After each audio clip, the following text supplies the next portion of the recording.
Now, people often ask me, well, why did you stop at 7? And I say, I don't know. I mean, I just stopped at 7. But I left out a few that I really probably am going to put in the next edition. And one of them would be gratitude.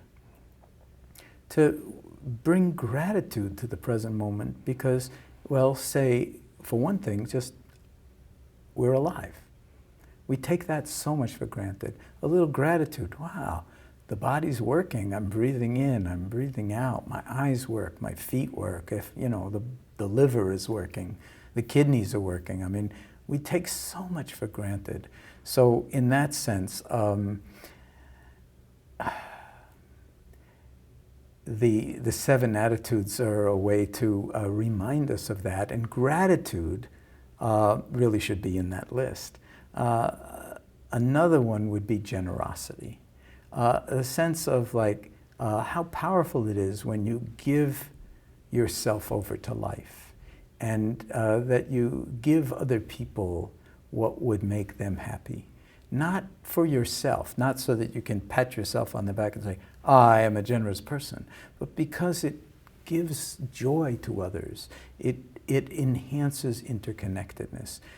You demonstrate that you care and that you are actually giving some time and attention and thought to someone other than yourself. So both gratitude and generosity, I think, should be included in that list. I could go on, but I think that 9 would be enough. It's hard to keep more than 9 things in mind at any one time. And of course, they're all completely interconnected, so you don't have to actually remember any of it. If you are practicing non-striving, then everything else is embedded in that. Acceptance is embedded in acceptance is embedded in that. Generosity is embedded in that. Gratitude is embedded in that. Trust is embedded in that, and so forth. So any one of these attitudes is a door into all of them, and that's why they really are forming, in some sense, just different ways of understanding what mindfulness is really about. And I probably should say that in all Asian languages, the word for mind and the word for heart are the same word. So in English, when you hear the word mindfulness, if you're not hearing the word heartfulness, you're really not understanding it fully. And so those attitudes are really part of the heartfulness element of it.